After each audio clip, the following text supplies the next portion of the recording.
কিছু মাস আগে গোয়াতে ঘুরতে গিয়েছিলাম। পালোলেম বিচে হাঁটতে হাঁটতে উপভোগ করছি পড়ন্ত বিকেল। স্যাক্সগুলো থেকে কানে আসছে ইংলিশ আর হিন্দি গানের একটা পাঁচমিশালি সাউন্ড। হঠাৎ থমকে দাঁড়ালাম। কিছু দূরে একটা স্যাক্স থেকে বড় চেনা এক মিউজিক কানে এলো, খুব চেনা, কিন্তু চারদিকে এত রকম গান চলছে ঠিক বুঝে উঠতে পারলাম না। একটু এগিয়ে গেলাম ওই স্যাক্সটার দিকে, আর তারপর বুঝতে পারলাম ওখানে চলছে আরো একবার চলো ফিরে যাই পাহাড়ের ওই বুকেতে দাঁড়াই। গানটা মুহূর্তের মধ্যে আনন্দও পেলাম আর অবাকও হলাম সেই সাথে। 2024 সালে বেঙ্গল থেকে 2000 কিলোমিটার দূরে বাংলা ব্যান্ডের গিটারের কর্ডস যেন মুহূর্তে বদলে দিল সেই সময়টা। আর ঠিক তখনই আইডিয়া এলো বাংলা রক আর বাংলা ব্যান্ডের উপর একটা ভিডিও বানানোর। আর সেই মতো নিয়ে চলে এসেছি আজকের ভিডিও, যাতে থাকবে ইনফরমেশনের সাথে সাথে কিছু চরম নস্টালজিয়া, বিশেষ করে 80s বা 90s বাঙালিদের জন্য। শুরু করার আগে অনুরোধ রইল লাইক, শেয়ার, সাবস্ক্রাইব করে আমাদের পাশে থাকার জন্য। তাহলে চলুন শুরু করা যাক।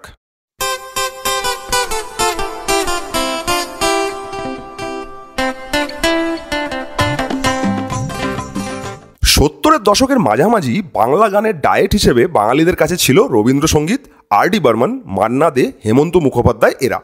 আর তখন বাংলা ব্যান্ড বলতে কিন্তু লোকজন বুঝতো ব্যান্ড পার্টি, মানে যারা বিয়ে বাড়ি বা অন্যান্য অনুষ্ঠানে বাজনা বাজাতো। আর বাংলা ভাষায় ব্যান্ড, তাও আবার রক ব্যান্ড, শুনে ভিড়মি খেত তখনের বাঙালিরা। So what is this Bangla band? Bangla rock. What? Bangla rock. তার কি আজে বাজে? বাংলা ভাষার রক কখনো হয় নাকি? 80-র দশক আস্তে আস্তে এই বাঙালি জেগে উঠল বাংলা গান ইলেকট্রিক গিটারে শুনে, যার জন্য কিন্তু তারা একদমই প্রস্তুত ছিল না। গৌতম চট্টোপাধ্যায় নিয়ে এলেন প্রথম বাংলা রক গান, শোনো সুধীজন, ব্যান্ড মহিনের ঘোড়াগুলি, ভারতবর্ষের প্রথম আঞ্চলিক ব্যান্ড। 1975 সালে তৈরি হওয়া এই ব্যান্ড ভীষণভাবে অনুপ্রাণিত ছিল বব ডিলান আর অন্যান্য পশ্চিমী রক ব্যান্ড আর্টিস্টদের থেকে।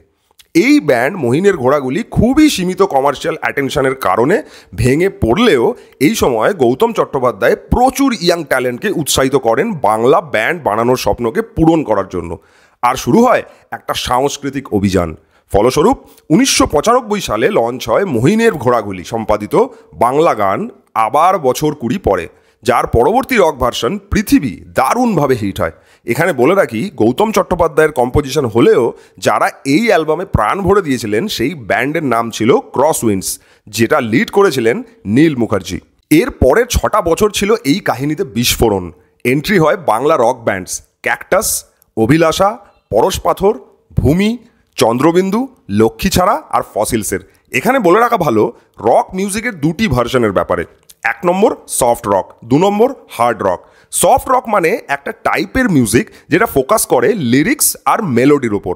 অন্যদিকে হার্ড রক ফোকাস করে অ্যাগ্রেসিভ ভোকালস আর ইলেকট্রিক গিটারের কারুকার্যের ওপর। ক্যাকটাসের সাইকেডেলিক ফরম্যাট, চন্দ্রবিন্দুর পপ মিউজিক হাজারো মানুষের অ্যাটেনশন পেল।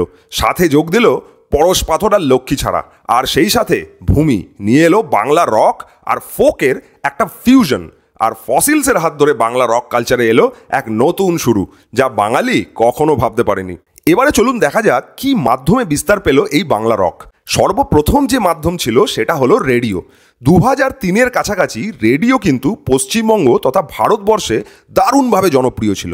কলকাতায় আমার এফএম ছিল অন্যতম জনপ্রিয় রেডিও চ্যানেল বাংলা রক শোনার জন্য। একটা বাংলা রক গান সারা দিনে প্রায় 8 থেকে 9 বার প্লে করা হতো এই রেডিও স্টেশনে। রেডিও ছাড়াও আরেকটা মাধ্যম ছিল, সেটা হলো live performance. College fest, Durga Puja, new year celebration, এমনকি অ্যাওয়ার্ড শোতেও পারফরমেন্স করতে লাগলো বাংলা ব্যান্ডগুলো। আর এভাবে ধীরে ধীরে যেন এক নতুন প্রাণ ইনজেক্ট করতে লাগলো এই মাধ্যমগুলি বাংলা রক গানের জগতে। 2005 থেকে 2007 সালে সঙ্গীত বাংলা চ্যানেলে আসে এক নতুন বাংলা রিয়েলিটি মিউজিক শো, ব্যান্ডে মাতারাম। এই শোয়ের এক জাজ ক্যাকটাস ব্যান্ডের সিধু বলেন, এই ব্যান্ডে মাতারামের ভেন্যুতে গিজ গিজ করছিল মানুষ। যত দূর চোখ যাচ্ছিল দেখা যাচ্ছিল তরুণ প্রজন্ম আর তাদের কাঁধের গিটার। বেঙ্গল এক নতুন দিক পেয়েছিল তার সঙ্গীত চর্চায়। আর এখানে বলা যেতে পারে বাংলা ব্যান্ডের প্ল্যাটফর্ম হিসেবে সঙ্গীত বাংলা চ্যানেলের অবদান কিন্তু অনস্বীকার্য। কলেজ ফেস্ট থেকে শুরু করে দুর্গাপুজো, ক্যাফে থেকে শুরু করে পাড়ার পিকনিক, সর্বত্র ছড়িয়ে পড়ল বাংলা ব্যান্ড। ফসিলস, ক্যাকটাস যে রক সাউন্ডকে জনপ্রিয় করেছিল তাতে আরও এক মাত্রা যোগ করল লক্ষ্মীছাড়া, এলিয়ান জেড এই ব্যান্ডগুলি। লক্ষ্মীছাড়ার বিশেষ বিশেষ অংশ বিরতির পর অ্যালবামটি দারুণভাবে জনপ্রিয় হলো। বাঙালি মজে উঠল এক নতুন সঙ্গীত চর্চায়। বাংলায় রবীন্দ্রসঙ্গীতের পাশে রক মিউজিক, এ যেন বাঙালির পক্ষেই সম্ভব ছিল গোটা পৃথিবীতে। এবার একটু ফাস্ট ফরওয়ার্ড করা যাক। সালটা 2010, আর এরপর থেকেই ধীরে ধীরে মলিন হতে লাগলো বাংলা ব্যান্ডের জনপ্রিয়তা। কিন্তু কেন এরকমটা হলো? কারণ হিসেবে বলা যায় বাংলা কমার্শিয়াল সিনেমার এন্ট্রিকে। সাউথ ফিল্ম ইন্ডাস্ট্রির বড় বড় প্রডিউসাররা তারা প্রচুর টাকা ইনভেস্ট করতে থাকে কমার্শিয়াল সিনেমা এবং মিউজিক ভিডিওর ওপর। এত টাকা ইনভেস্টেড থাকাতে স্বাভাবিকভাবে অ্যাডভার্টাইজমেন্টের দরকার পড়ে। এই অ্যাডভার্টাইজমেন্ট করার জন্য তারা এফএম আর টিভি চ্যানেলের প্রায় অধিকাংশ স্লট বুক করে নেয়। আর তারপর এই এফএম আর টিভি চ্যানেলগুলো শুধু সিনেমার গানই বাজাতে থাকে তাদের চ্যানেলে। আর চন্দ্রবিন্দুর ভোকালিস্ট উপল সেনগুপ্ত এই ব্যাপারে বলেন, আজকাল এফএম চ্যানেলগুলো পুরোপুরি ইগনোর করে নন ফিল্ম মিউজিক, আর এতে ব্যান্ডসদের কাছে একটাই অপশান থাকে নিজেদের অ্যাডভার্টাইজমেন্টের জন্য, সেটা হলো ইন্টারনেট। আর ইন্টারনেটের এই বিশাল সমুদ্রে কখন যে সেই গানটা হারিয়ে যাবে সেটা কিন্তু বলা মুশকিল। তিনি আরও বলেন, আজকাল লোকজন আর গান শোনে না, গান দেখে। আর ভালো মিউজিক ভিডিও বানানোর জন্য প্রচুর খরচা সাপেক্ষ একটা ব্যাপার সামনে চলে আসে, তাই বেশিরভাগ ব্যান্ড সেটা অ্যাফোর্ড করতে পারে না। আগে ফেসবুক একটা ভালো প্ল্যাটফর্ম হলেও এখন কিন্তু পেইড প্রমোশন লোকজনকে পাবলিসিটি দেয়। তাহলে যতক্ষণ না নিজের থেকে বাঙালি নতুন গান খুঁজছে ইন্টারনেটে, ততক্ষণ কিন্তু সেই নতুন ভালো গানটা অজানাই থেকে যাবে বাঙালির কাছে। তাহলে আজকের দিনে এই বাংলা ব্যান্ডের লেগেসি কোথায় দাঁড়িয়ে আছে? সম্প্রতি কিছু ব্যান্ডকে দেখতে পাওয়া যায় যারা অবিরাম পরিশ্রম করে চলেছে বাংলা ব্যান্ড কালচারকে বাঁচিয়ে রাখার জন্য। যেমন শুয়োপোকা ইন্ডি পপ মেলোডিস দিয়ে মানুষের দৈনন্দিন জীবনকে তুলে ধরে এই ব্যান্ড, অনেকটা চন্দ্রবিন্দু স্টাইলে। সাথে ঘোষাই গ্যাং জানা যায় তাদের গ্ল্যাম রকের জন্য। A dot in the sky জানা যায় তাদের ট্র্যাডিশনাল বাংলা রক গানের বাইরে গিয়ে কিছু করার নিরিখে। এর পাশাপাশি ব্লাড, ব্যাড ট্রিপ, কৃপা এই হেভি মেটাল ব্যান্ডগুলোকে দেখতে পাওয়া যায়। ড্রামিংয়ের ডাবল প্যাডের ইউজ, র্যাপ, স্টোরি টেলিং এই ব্যান্ডগুলোকে জনপ্রিয়তা দেয়। বাঙালি বাংলা ব্যান্ডের থেকে ধীরে ধীরে সরে এলেও ট্রু ফ্যান্সরা কিন্তু এখনও তাদের মনের এক কোণে ধরে রেখেছে।